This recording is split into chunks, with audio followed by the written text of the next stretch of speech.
ಸ್ನೇಹಿತರೆ ನಮಸ್ತೆ. ಇವತ್ತಿನ ವಿಡಿಯೋದಲ್ಲಿ ನಾನೇನು ತಿಳಿಸ್ಕೊಡ್ಲಿಕ್ಕೆ ಹೊರಟಿರುವಂತ ವಿಚಾರ ಬಂದು CA foundation of paper 1 principles and practice of accounting ಏನಿದೆ ಆ ಸಬ್ಜೆಕ್ಟ್ ನ ಚಾಪ್ಟರ್ 1 ಥಿಯರಿಟಿಕಲ್ ಫ್ರೇಮ್ವರ್ಕ್. ಈ ಚಾಪ್ಟರ್ ಅಲ್ಲಿ ಕೇಳಿದಂತಹ ಕ್ವಶನ್ಸ್ ಗಳ ಬಗ್ಗೆ ಸಿಎ ಫೌಂಡೇಶನ್ ಜನವರಿ ಎಕ್ಸಾಮ್ ಅಲ್ಲಿ ಏನ್ ನಡೀತು ಆ ಕ್ವಶನ್ಸ್ ಗಳ ಬಗ್ಗೆ ಇವತ್ತಿನ ವಿಡಿಯೋದಲ್ಲಿ ನಾನು ತಿಳಿಸ್ಕೊಡ್ತಾ ಹೋಗ್ತೇನೆ. ಚಾಪ್ಟರ್ ನಂಬರ್ 1 ಇಂದ 4 to 6 ಮಾರ್ಕ್ಸ್ ಗೆ ಸಿಎ ಫೌಂಡೇಶನ್ ಎಕ್ಸಾಮ್ಸ್ ಗಳಿರ್ತವೆ. ಆ ಎಕ್ಸಾಮ್ಸ್ ಗಳಲ್ಲಿ ಕ್ವಶನ್ಸ್ ಬರ್ತಾ ಹೋಗ್ತವೆ. 4 to 6 ಮಾರ್ಕ್ಸ್ ಬರ್ಬೋದು.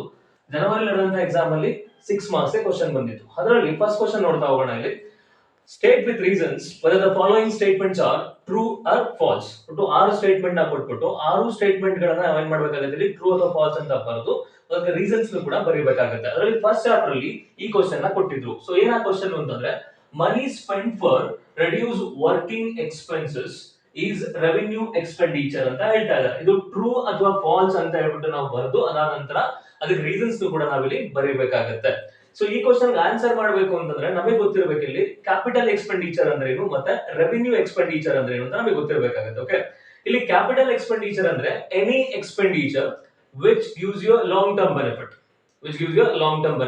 ಈಗ ನೀವು ಬಿಸ್ನೆಸ್ ನಡೆಸ್ತಾ ಇದ್ದೀರಾ ಅಂತ ಅನ್ಕೊಳ್ಳಿ. ನೀವು ಲ್ಯಾಂಡ್ ಅಂಡ್ ಬಿಲ್ಡಿಂಗ್ ನ ಪರ್ಚೇಸ್ ಮಾಡ್ತಿದ್ದೀರಾ, ಮಷಿನರಿ ನ ಪರ್ಚೇಸ್ ಮಾಡ್ತಿದ್ದೀರಾ, ಫರ್ನಿಚರ್ ನ ಪರ್ಚೇಸ್ ಮಾಡ್ತಿದ್ದೀರಾ. ಈ ಎಲ್ಲಾ ವಸ್ತುಗಳು ಏನ್ ಮಾಡ್ತವೆ, ಇವೆಲ್ಲಾ ಅಸೆಟ್ಸ್ ಗಳು ಕೂಡ ನಿಮ್ಗೆ ಲಾಂಗ್ ಟರ್ಮ್ ಬೆನಿಫಿಟ್ ನ ಪ್ರೊವೈಡ್ ಮಾಡ್ತವೆ.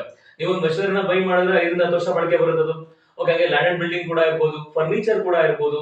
Any expenditure which gives you long term benefit is called as capital expenditure ಅಂತ ಹೇಳ್ಬಿಟ್ಟು ಇಲ್ಲಿ ಕೆಲವು ಫ್ಯಾಕ್ಟರ್ಸ್ ನ ಕನ್ಸಿಡರ್ ಮಾಡ್ಬೇಕು. ನಾವಿಲ್ಲಿ ಇನ್ ಡೀಟೇಲ್ ಆಗಿ ಹೋಗ್ತೀವಿ ಅಂತಂದ್ರೆ ಇಲ್ಲಿ ನೇಚರ್ ಆಫ್ ಬಿಸ್ನೆಸ್ ಅಂತೆಲ್ಲ ಬರ್ತವೆ. ಈ ನೇಚರ್ ಆಫ್ ಬಿಸ್ನೆಸ್ ಅಂದ್ರೆ ಈಗ ಸಪೋಸ್ ನೀವು ಕಾರ್ ಡೀಲರ್ ಅಂತ ಅನ್ಕೊಂಬಿಡಿ. ಅವಾಗ ನೀವು ಕಾರ್ ನ ಪರ್ಚೇಸ್ ಮಾಡಿ ಸೇಲ್ ಮಾಡೋದು ಕಾಮನ್ ನಿಮ್ಗೆ, because you are car dealer. ಅವಾಗ ಕಾರ್ ಏನ್ ಪರ್ಚೇಸ್ ಮಾಡ್ತೀರಾ ಅವಾಗ ರೆವಿನ್ಯೂ ಎಕ್ಸ್ಪೆಂಡಿಚರ್ ಆಗ್ಬಿಡುತ್ತೆ. ಓಕೆ, ಸೊ ಅದೇ ತರ ನೀವು ಕಾರ್ ಡೀಲರ್ ಆಗ್ಬಿಟ್ಟು ಲ್ಯಾಂಡ್ ಅಂಡ್ ಬಿಲ್ಡಿಂಗ್ ನ ಪರ್ಚೇಸ್ ಮಾಡಿದ್ರೆ ಅದು ಕ್ಯಾಪಿಟಲ್ ಎಕ್ಸ್ಪೆಂಡಿಚರ್ ಆಗುತ್ತೆ.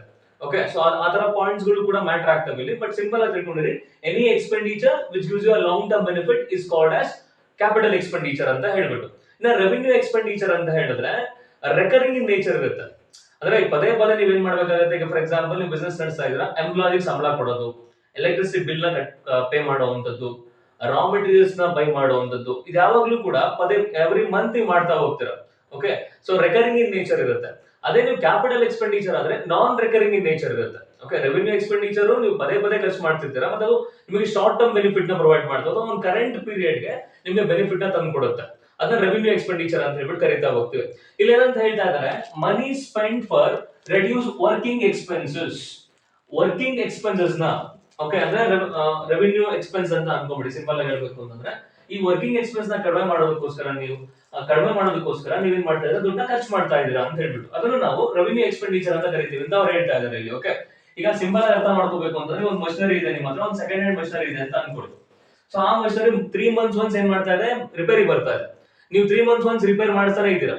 ಓಕೆ, ಹಂಗಾಗ್ಬಿಟ್ಟು ಪ್ರತಿ ವರ್ಷ 4 ಸಲ ರಿಪೇರಿ ಮಾಡಿಸಿದ್ರ ನಿಮ್ಗೆ ಅವಾಗ ಏನಂತ ಅನ್ಸ್ಬಿಡುತ್ತೆ, ಈ ಮಷಿನರಿನ ಇಟ್ಕೊಳ್ಳೋ ಬದಲು ಹೊಸ ಮಷಿನರಿ ರಿಪ್ಲೇಸ್ ಮಾಡೋಣ, ಇದನ್ನ ಸೇಲ್ ಮಾಡ್ಬಿಟ್ಟು ಹೊಸ ಮಷಿನರಿನ ಬೈ ಮಾಡೋಣ ಅಂತ ಅನ್ಕೊಂತೀರಾ. ಓಕೆ, ಹಂಗಾಗಿ ಏನ್ ಮಾಡ್ತಾ ಇದ್ದೀರಾ ನೀವು, ಅದಕ್ಕೋಸ್ಕರ ಹೊಸ ಮಷಿನರಿನ ಬೈ ಮಾಡಿದೀರಾ ಅಂತ ಅನ್ಕೊಳ್ಳಿ. ಓಕೆ, ಸೊ ಬೈ ಮಾಡಿದೀರಾ, ಅದನ್ನ ನಾವು ರೆವಿನ್ಯೂ ಎಕ್ಸ್ಪೆಂಡಿಚರ್ ಅಂತ ಕರೆಯಕ್ಕಾಗತ್ತಾ. ಈಗ ಒಂದು 5 ಲಕ್ಷ ಕೊಟ್ಟು ಹೊಸ ಮಷಿನರಿನ ಪರ್ಚೇಸ್ ಮಾಡಿದ್ರಿ. Money spend for reduce working expenses.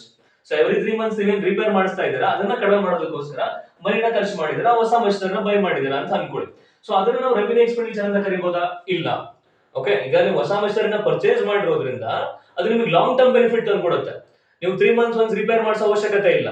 So ಹಾಗಾಗಿ ಇದು ರೆವಿನ್ಯೂ ಎಕ್ಸ್ಪೆಂಡಿಚರ್ ಅಂತ ಏನ್ ಹೇಳಿದ್ದಾರೆ ಇದು ರಾಂಗ್ ಆಗುತ್ತೆ. ಹಾಗಾಗಿ ನಾವು ಇಲ್ಲಿ ಫಾಲ್ಸ್ ಅಂತ ಬರೀಬೇಕಾಗುತ್ತೆ. ಓಕೆ, ಫಾಲ್ಸ್ ಅಂತ ಬರೆದಕ್ಕೆ ರೀಸನ್ ಕೂಡ ಬರೀಬೇಕು. ವೈ ಇಟ್ ಇಸ್ ಫಾಲ್ಸ್ ಅಂತಂದ್ರೆ ನಾವೇನ್ ವರ್ಕಿಂಗ್ ಎಕ್ಸ್ಪೆನ್ಸಸ್ ಕಡಿಮೆ ಆಗ್ಲಿ ಬಿಟ್ಟು ನಾವು ದುಡ್ಡನ್ನ ಖರ್ಚು ಮಾಡ್ತಾ ಇರೋದು, ಆ ಎಕ್ಸ್ಪೆನ್ಸಸ್ ಅದು ಆ ದುಡ್ಡೇನ್ ನಾವು ಖರ್ಚು ಮಾಡ್ತಾ ಇದೀವಿ ಅದು ನಮಗೆ ಲಾಂಗ್ ಟರ್ಮ್ ಬೆನಿಫಿಟ್ ಅಂತ ಅನ್ಕೊಡುತ್ತೆ. Okay, which gives us a long term benefit. So ಆ ಕಾರಣಕ್ಕೋಸ್ಕರ ಅದು ಕ್ಯಾಪಿಟಲ್ ಎಕ್ಸ್ಪೆಂಡಿಚರ್ ಆಗಬೇಕು, ರೆವಿನ್ಯೂ ಎಕ್ಸ್ಪೆಂಡಿಚರ್ ಆಗಿದೆ. ಹಂಗಾಗಿ ನಾವು ಅದನ್ನ ಫಾಲ್ಸ್ ಅಂತ ಬರೀಬೇಕಾಗುತ್ತೆ. ಓಕೆ, ಇದು ಥಿಯರಿಟಿಕಲ್ ಫ್ರೇಮ್ ವರ್ಕ್ ನಲ್ಲಿ ಕೇಳಿರುವಂತಹ ಮೊದಲನೇ ಸ್ಟೇಟ್ಮೆಂಟ್ ಏನಿದೆ 2 ಮಾರ್ಕ್ಸ್ ಕ್ವಶನ್ ಆಗುತ್ತೆ. ಇನ್ನ ನೆಕ್ಸ್ಟ್ ಬಂದು ಇದೇ ಚಾಪ್ಟರ್ ಅಲ್ಲಿ 4 ಮಾರ್ಕ್ಸ್ ಒಂದು ಕ್ವಶನ್ ಕೇಳಿದ್ದಾರೆ. What are accounting standards, explain the benefits and limitations of accounting standards ಅಂತ ಹೇಳ್ಬಿಟ್ಟು. ಅಕೌಂಟಿಂಗ್ ಸ್ಟ್ಯಾಂಡರ್ಡ್ಸ್ ಅಂದ್ರೆ ಏನು, ಅದರ ಬೆನಿಫಿಟ್ಸ್ ಮತ್ತೆ ಲಿಮಿಟೇಷನ್ಸ್ ನ ಎಕ್ಸ್ಪ್ಲೇನ್ ಮಾಡಿ ಅಂತ ಕೇಳಿದ್ದಾರೆ 4 ಮಾರ್ಕ್ಸ್ ಗೆ. ಅಂದ್ರೆ ಅಕೌಂಟಿಂಗ್ ಸ್ಟ್ಯಾಂಡರ್ಡ್ಸ್ ಅಂದ್ರೆ ಏನು ಅಂತ ಈ ವಿಡಿಯೋದಲ್ಲಿ ತಿಳಿಸ್ಕೊಡ್ತಾ ಹೋಗ್ತೀವಿ. Accounting standards are the written policy documents issued by the expert accounting body or government or regulatory bodies. ಇಲ್ಲಿ ಅಕೌಂಟಿಂಗ್ ಸ್ಟ್ಯಾಂಡರ್ಡ್ಸ್ ಅಂತ ಹೇಳಿದ್ರೆ ಸಿಂಪಲ್ ಆಗಿ ಅರ್ಥ ಆಗ್ಬೇಕು ಅಂದ್ರೆ ರೂಲ್ಸ್ ಅಂತ ಅನ್ಕೊಂಡ್ಬಿಡ್ಬೋದು ನಾವು. ಓಕೆ, ಸಿಂಪಲ್ ಆಗಿ ನಾವು ಅರ್ಥ ಮಾಡ್ಕೊಂತೀವಿ ಅಂತಂದ್ರೆ ರೂಲ್ಸ್, ಗೈಡ್ ಲೈನ್ಸ್ ಈ ತರ ಅರ್ಥ ಮಾಡ್ಕೋಬಹುದಾಗುತ್ತೆ. ಇಲ್ಲಿ ಅಕೌಂಟಿಂಗ್ ಸ್ಟ್ಯಾಂಡರ್ಡ್ಸ್ ನ ಯಾರು ಇಶ್ಯೂ ಮಾಡ್ತಾರೆ ಅಂತ ಹೇಳ್ತಾ ಇದಾರೆ? ಗವರ್ನಮೆಂಟ್ ಅಥವಾ ರೆಗ್ಯುಲೇಟರಿ ಬಾಡೀಸ್ ಅಥವಾ ಎಕ್ಸ್ಪರ್ಟ್ ಅಕೌಂಟಿಂಗ್ ಬಾಡಿ ಅಂತ ಹೇಳ್ತಾ ಇದ್ದಾರೆ. ಇಲ್ಲಿ ಎಕ್ಸ್ಪರ್ಟ್ ಅಕೌಂಟಿಂಗ್ ಬಾಡಿ ಅಂದ್ರೆ ಯಾವುದು? ICAI, institute of chartered accountants of India. Okay, ಹಂಗೇನೆ ಗವರ್ನಮೆಂಟ್ ಅಂತ ಬಂದ್ರೆ ministry of corporate affairs. Okay, so ಇವ್ರು ಏನ್ ಮಾಡ್ತಾರೆ? ಇದೊಂದು ರೆಗ್ಯುಲೇಟರಿ ಬಾಡೀಸ್ ಅಂತ ಕರೀತೀವಿ. ಇವರು ಅಕೌಂಟಿಂಗ್ ಸ್ಟ್ಯಾಂಡರ್ಡ್ಸ್ ನ ಇಶ್ಯೂ ಮಾಡ್ತಾರೆ. Okay, accounting standards are the return policy documents issued by the expert accounting body like ICAI ಈ ತರ, ಅಥವಾ ಗವರ್ನಮೆಂಟ್ ಅಂತ ಅನ್ಕೋಬಹುದು. issued by the government and other regulatory bodies. So ಅವ್ರು ಇಶ್ಯೂ ಮಾಡ್ತಾ ಹೋಗ್ತಾರೆ. ಓಕೆ, ಏನ್ ಅಕೌಂಟಿಂಗ್ ಸ್ಟ್ಯಾಂಡರ್ಡ್ಸ್ ಮೇಜರ್ ಆಗಿ 4 ಇಂಪಾರ್ಟೆಂಟ್ ಥಿಂಗ್ಸ್ ನ ಕವರ್ ಮಾಡುತ್ತಿದ್ದು. ಓಕೆ, ಏನ 4 ಇಂಪಾರ್ಟೆಂಟ್ ಥಿಂಗ್ಸ್ ಅಂತಂದ್ರೆ ರೆಕಗ್ನಿಷನ್, ಮೆಜರ್ಮೆಂಟ್, ಪ್ರೆಸೆಂಟೇಷನ್ ಮತ್ತೆ ಡಿಸ್ಕ್ಲೋಜರ್ ಅಂತ. Accounting standards covers recognition, measurement, presentation and disclosure of financial transactions ಅಂತ ಹೇಳ್ತಾರೆ. ಓಕೆ, ಈ 4 ಮೋಸ್ಟ್ ಇಂಪಾರ್ಟೆಂಟ್ ಫ್ಯಾಕ್ಟರ್ಸ್ ಗಳನ್ನ ಅರ್ಥ ಮಾಡ್ಕೋಬೇಕು. ಇಲ್ಲಿ ಏನಿದು ರೆಕಗ್ನಿಷನ್ ಅಂತಂದ್ರೆ?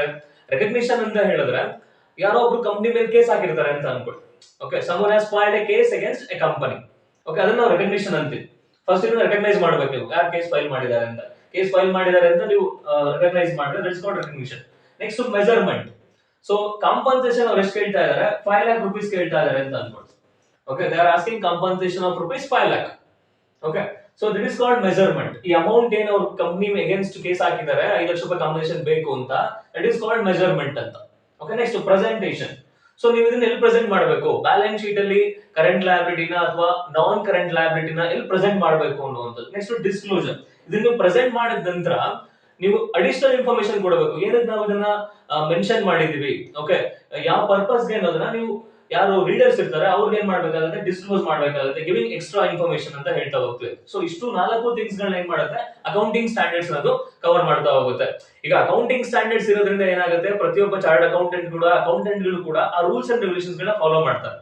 ಓಕೆ, ಈಗ ನೀವೊಂದು ಮಷಿನರಿನ ಪರ್ಚೇಸ್ ಮಾಡಿದ್ರೆ ಅಥವಾ ಒಂದು ಬಿಲ್ಡಿಂಗ್ ನ ಪರ್ಚೇಸ್ ಮಾಡಿದ್ರೆ, ಈಗ ನಿಮ್ ಬಿಸ್ನೆಸ್ ಗೆ 2010 ಇಸ್ವಿನಲ್ಲಿ ನೀವು ಬಿಲ್ಡಿಂಗ್ ನ ಪರ್ಚೇಸ್ ಮಾಡಿರ್ತೀರ.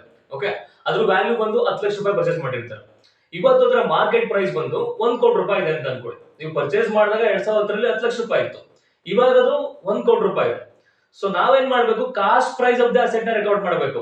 10 ಲಕ್ಷ ರೂಪಾಯಿ ಏನ್ ಪರ್ಚೇಸ್ ಮಾಡಿದ್ವಲ್ಲ ಅದನ್ನ ರೆಕಾರ್ಡ್ ಮಾಡಬೇಕಾಗುತ್ತೆ. ಸೊ 1 ಕೋಟಿ ರೆಕಾರ್ಡ್ ಮಾಡಂಗಿಲ್ಲ, market price of the asset ನ ರೆಕಾರ್ಡ್ ಮಾಡಂಗಿಲ್ಲ. ಈ ಅಕೌಂಟಿಂಗ್ ಸ್ಟ್ಯಾಂಡರ್ಡ್ ಇರ್ಲಿಲ್ಲ ಅಂತಂದ್ರೆ ಒಬ್ಬರು ಒಂಥರ ಟ್ರೀಟ್ಮೆಂಟ್ ಮಾಡ್ಬಿಡ್ತಾರೆ. ಈಗ ನೀವು 10 ಲಕ್ಷ ರೂಪಾಯಿ ರೆಕಾರ್ಡ್ ಮಾಡಬಹುದು, ಇನ್ನೊಬ್ಬ ಬಿಸ್ನೆಸ್ ಅವನು 1 ಕೋಟಿ ರೂಪಾಯಿ ರೆಕಾರ್ಡ್ ಮಾಡ್ಬಿಡ್ಬೋದು. ಸೊ ಅವಾಗ ನೀವು ಫಿನಾನ್ಷಿಯಲ್ ಸ್ಟೇಟ್ಮೆಂಟ್ಸ್ ಗಳನ್ನ, ಈ ಪ್ರಾಫಿಟ್ ಅಂಡ್ ಲಾಸ್ ಅಕೌಂಟ್ ಮತ್ತೆ ಬ್ಯಾಲೆನ್ಸ್ ಶೀಟ್ ಗಳನ್ನ ಕಂಪೇರ್ ಮಾಡಕ್ಕಾಗಲ್ಲ. ಓಕೆ, ಅದೆಲ್ಲ ಪ್ರಾಬ್ಲಮ್ಸ್ ಕ್ರಿಯೇಟ್ ಆಗ್ಬಿಡುತ್ತೆ. ಬಟ್ ಅಕೌಂಟಿಂಗ್ ಸ್ಟ್ಯಾಂಡರ್ಡ್ಸ್ ಗಳು ಇರೋದ್ರಿಂದ ಸೊ ನೀವು ಕಂಪೇರ್ ಮಾಡಬಹುದು, ಫಿನಾನ್ಷಿಯಲ್ ಸ್ಟೇಟ್ಮೆಂಟ್ಸ್ ಗಳನ್ನ ಏನ್ ಮಾಡಬಹುದು? ಕಂಪ್ಯಾರಿಸನ್ ಮಾಡೋದಕ್ಕೆಲ್ಲ ಸಾಧ್ಯ ಆಗುತ್ತೆ. ಸೊ ಇಷ್ಟು ಕೂಡ ಏನ್ CA ಫೌಂಡೇಶನ್ ಅಲ್ಲಿ ಜನವರಿ ಮಂತ್ ಅಲ್ಲಿ ಏನು ಕ್ವಶನ್ಸ್ ನ ಕೇಳಿದ್ರು ಅದ್ರ ಬಗ್ಗೆ ಡಿಸ್ಕಷನ್ ಆಯ್ತು. ಈ ವಿಡಿಯೋ ಶೇರ್ ಮಾಡಿ, ಲೈಕ್ ಮಾಡಿ ಅಂಡ್ ಚಾನಲ್ ಸಬ್ಸ್ಕ್ರೈಬ್ ಮಾಡ್ಕೊಳ್ಳಿ. Thank you.